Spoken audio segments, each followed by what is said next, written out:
Hello friends, आपका स्वागत है आपके अपने चैनल पर। आज हम बाजार की चर्चा की शुरुआत जो है करेंगे कि फाइनेंशियल निफ्टी की एक्सपायरी थी आज, और फाइनेंशियल निफ्टी की एक्सपायरी की वजह से तकरीबन 2:30 बजे के आसपास एक पुल बैक नीचे से आया, लेकिन वो पुल बैक खाली फाइनेंशियल शेयर्स के अंदर था और निफ्टी जो है उससे बेपरवाह जो है पुल बैक करने में असमर्थ रहा। यानी कि जो फाइनेंशियल स्टॉक्स थे उन्हीं के पुल बैक का असर खाली निफ्टी 50 में देखने के लिए मिला लास्ट में, और फिर भी निफ्टी जो है 50 अपने आप को सुधारने की कोशिश में था नहीं।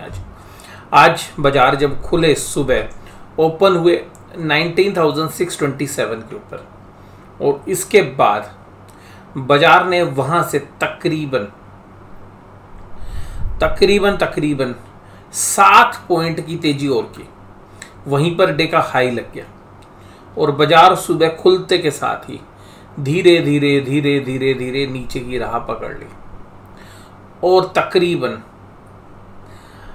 11:30 बजे के आसपास बाजार ने एक बॉटम बनाने की कोशिश की, आज का डे लो बनाने की कोशिश की, और फिर वहां से एक हल्का सा पुल बैक आया और फिर एक नैरो रेंज के अंदर दिन भर ट्रेड करते रहे। 2 बजे के आसपास एक पुल बैक आया फाइनेंशियल स्टॉक्स में, जिसकी वजह से निफ्टी में भी थोड़ी सी इंप्रूवमेंट देखने के लिए मिली, लेकिन वो बाद में वहाँ से निफ्टी फाइनेंशियल्स के जो शेयर्स हैं या बैंक निफ्टी के शेयर्स हैं वो तो अपने आप को संभाल पाए, लेकिन निफ्टी के दूसरे शेयर्स के अंदर सेलिंग शुरू हो गई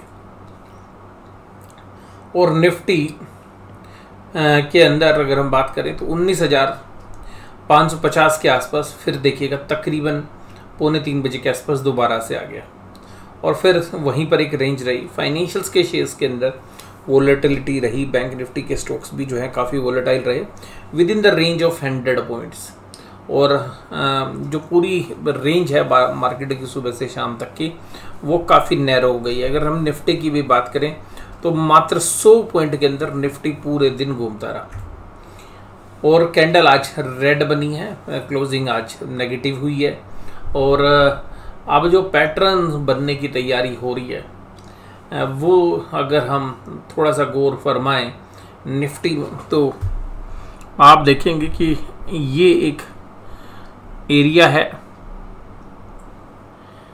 जहां से बाजार ऊपर से राउंड बनाता हुआ नीचे आया। उससे पहले देखिएगा ये एक राइट हैंड मार्केट का है, अब ये एक लेफ्ट हैंड है। अब ये लेफ्ट हैंड नीचे कब आएगा ये सब लोग सोच रहे हैं, या यहाँ से एक ब्रेकआउट होगा ऊपर की तरफ।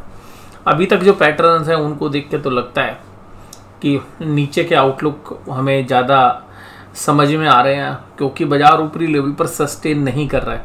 और अब देखिएगा स्मॉल कैप और मिड कैप के शेयर्स में जो कमजोरी है वो, जैसे कि एडवांस डिक्लाइन रेशियो में अगर जो शेयर कमजोरी में भी होते थे तो वो 1-1.5% की कमजोरी ज़्यादातर शेयर्स में रहती थी। अब देखिएगा रिजल्ट जब अब स्मॉल कैप और मिड कैप कंपनीज की शुरुआत हुई हैं तो अब देख रहे हैं कि रिजल्ट के बाद जिन कंपनीज के रिजल्ट आ रहे हैं 100 में से 80 कंपनीज के जो रिएक्शंस हैं वो काफ़ी नेगेटिव हैं और 3-4% जो है शेयर्स टूटना शुरू हो गए हैं। तो ये भी एक ब्रॉडर मार्केट के अंदर एक वीकनेस के संकेत दिखा रहा है, और जो वीकनेस है वो स्टॉक स्पेसिफिकली भी रिजल्ट के बाद हमें देखने के लिए मिल रही है। इसके बाद अगर हम बात करें तो इंडेक्स में एक दूसरा गेम चल रहा है, तो इंडेक्स में आज भी एक इंडेक्स मैनेजमेंट चलती हुई नजर आई। ICI bank, SBI, Bajaj finance, SBI life insurance, इन्होंने बाजार को संभाला और एक था सिप्ला। और मैंने कल आपको कहा था कि देखिएगा बाजार केवल तभी संभलेगा जब फाइनेंशियल संभलेंगे, अदरवाइज अगर आज फाइनेंशियल्स वीक होते ना तो निफ्टी बहुत बुरी तरीके से आज धराशायी होता हुआ नजर आया था। तो फाइनेंशियल्स ने आज संभाल लिया बाजार को। Adani enterprise, Reliance, Mahindra and Mahindra, JSW steel और आईटीसी जैसी शेयर्स थोड़ी सी कमजोरी के साथ काम कर रहे थे। एडवांस डिक्लाइन रेशियो अब नेगेटिव पार्ट में चली गई है। हीरो मोटोकॉर्प देखिएगा, हार्ले डेविशंस की जो बाइक्स हैं जिनका ये प्रोडक्शन करेंगे, वहाँ पर इनको तकरीबन 25,000 से ज़्यादा बाइक्स के ऑर्डर्स जो हैं इनको एडवांस में मिल गए हैं। तो second half of the financial year उसका प्रोडक्शन हीरो मोटोकॉर्प स्टार्ट करेगी। तो यहाँ पर जो है एक पॉजिटिव रुझान जो है हीरो मोटोकॉर्प में देखने के लिए मिला। एसबीआई लाइफ इंश्योरेंस, सिप्ला और टेक महिंद्रा जैसे शेयर्स जो डिफेंसिव आईटी शेयर्स हैं आज वो थोड़ा सा पॉजिटिव करते हुए नजर आ रहे थे। 3 सेक्टर थे जो कि एफएमसीजी के अंदर अगर हम देख ले डिफेंसिव, आईटी की जो डिफेंसिव है, और उसके अलावा जो फाइनेंशियल्स के भी सिलेक्टिव शेयर्स जो हैं अच्छा कर रहे थे। अदानी इंटरप्राइज पावर ग्रिड में आज डिविडेंड की एक्स डिविडेंड था, तो अदानी इंटरप्राइज पावर ग्रिड दोनों में कमजोरी थी। हिंडाल्को के रिजल्ट आए, बाजार को शायद वो पसंद नहीं आए, वो भी 2% कमजोर हुए। महिंद्रा एंड महिंद्रा कल की तेजी के बाद फिर बैकफुट पे था। डीवीज लैब कल की तेजी के बाद आज डीवीज लैब भी बैकफुट पे था। जेएसडब्ल्यू स्टील और ब्रिटेनिया इंडस्ट्री जैसे शेयर्स भी कमजोर थे।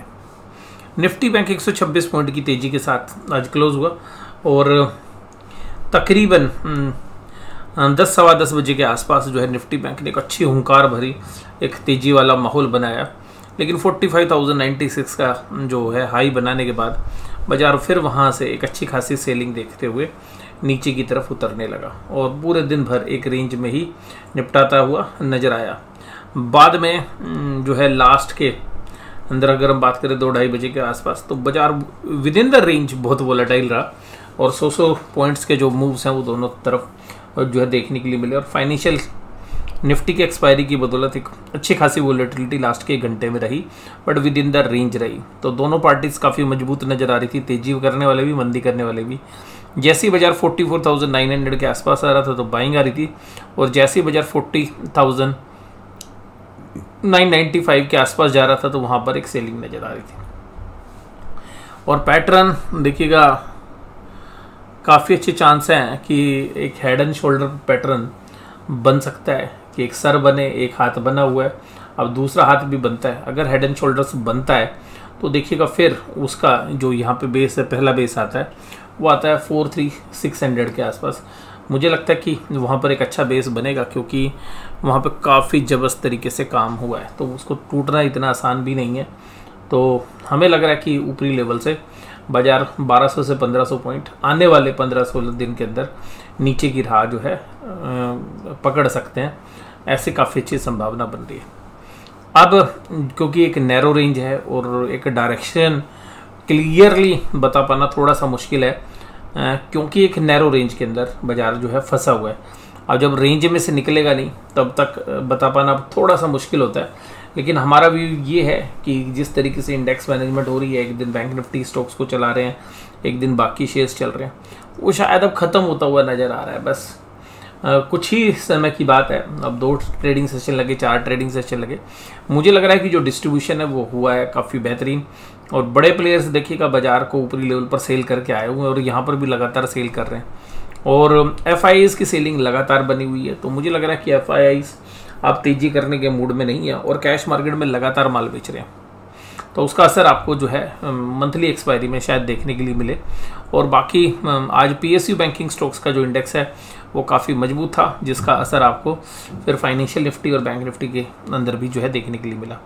एफआईआईज़ लगातार माल बेच रहे हैं। अगर हम इस पूरे महीने के अंदर बात करें तो तकरीबन 5,000 करोड़ के आसपास का माल बेच चुके हैं।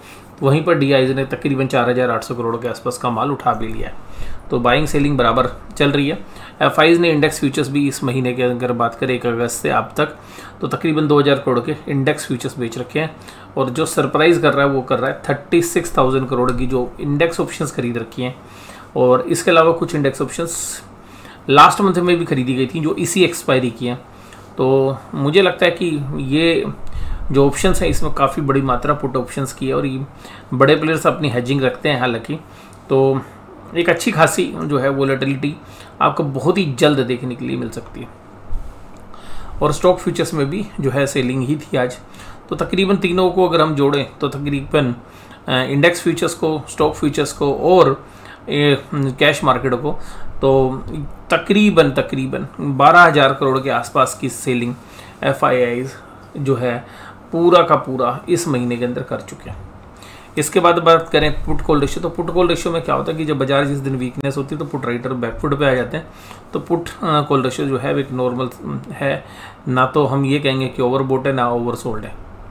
डाउ जोन्स इंडस्ट्रियल एवरेज आज तकरीबन 1% की कमजोरी के साथ काम कर रहा है, और रीज़न ये है कि मूडीज़ ने एक रिपोर्ट निकाली है और उन्होंने जो रिपोर्ट में क्या कहा है कि जो यूएस के बैंक हैं उनको अभी क्रेडिट का रिस्क हो सकता है, और दूसरा हाई कॉस्ट ऑफ बोरिंग्स बढ़ने की वजह से उनके जो मार्जिन्स हैं वो इम्पैक्ट हो सकते हैं। तो एक जो रिपोर्ट निकाली है डाउ जोन्स इंडस्ट्रियल एवरेज के अंदर भी कुछ बैंक्स हैं, तो वो जो रिपोर्ट है वो सारे बैंकों को प्रभावित कर रही है, जिसकी वजह से डाउ जोन्स इंडस्ट्रियल वीकनेस के साथ काम कर रहा है। तकरीबन सारे तीनों इंडेक्स 1% के आसपास की कमजोरी के साथ काम कर रहे थे। स्लाइटली नेस्डेक थोड़ा सा हायर साइड में कर रहा था। तो नेस्डेक, S&P 500 और डाउ जोन्स तीनों के तीनों इंडेक्स तकरीबन 1% की कमजोरी के साथ ट्रेड कर रहे थे।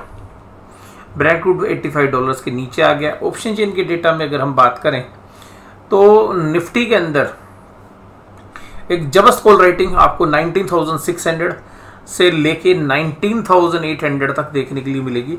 और इन चारों स्ट्राइक प्राइस में एक चीज़ बड़ी कॉमन है, वो कॉमन है जबरदस्त कॉल राइटिंग 19,550 से ही स्टार्ट कर दीजिए।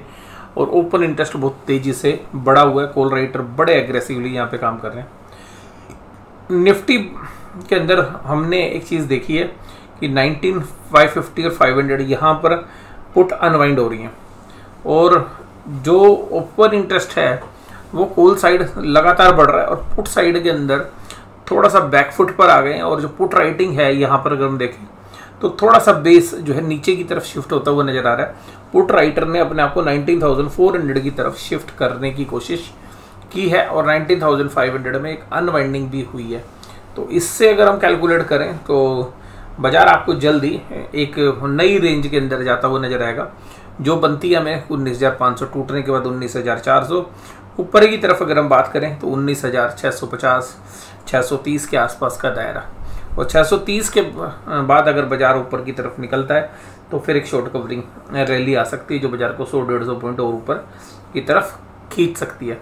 तो 19,630 जो है क्रूशियल लेवल्स है, उसके ऊपर अगर बाजार जाएगा तो ये जो भी अभी हो रहा था वो सब पॉजिटिव रेंज में बदल जाएगा, लेकिन हमें लगता है कि उसकी संभावना काफ़ी कम है।